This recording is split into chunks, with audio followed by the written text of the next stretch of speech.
Il est environ 8 heures lorsque les pompiers sont appelés ce mardi matin. Il y a du feu dans le chantier de la Tour Oxy, place de Brouckère. Les ouvriers mènent des travaux de rénovation dans cet ancien immeuble de bureaux. Au départ, on évoque un petit feu au deuxième étage. 3 personnes sont évacuées rapidement, l'une d'elles quand même envoyée à l'hôpital.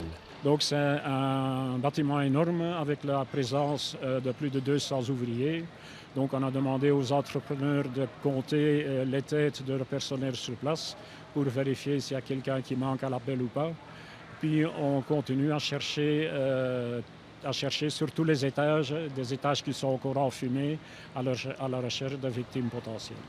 Au fil de la matinée, des éléments de plus en plus inquiétants apparaissent. On passe de 1 à 2 brûlés, un pompier est en hypothermie.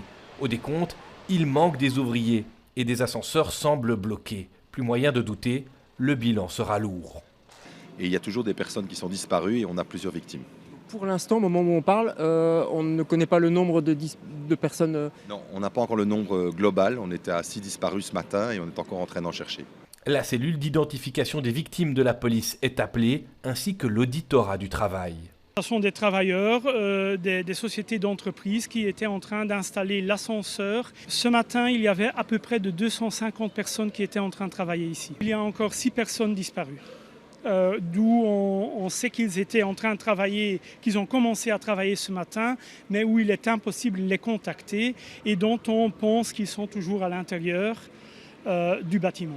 Les recherches se poursuivent tout au long de l'après-midi. Une cellule de soutien psychologique est installée en urgence pour accompagner les survivants et les proches des disparus.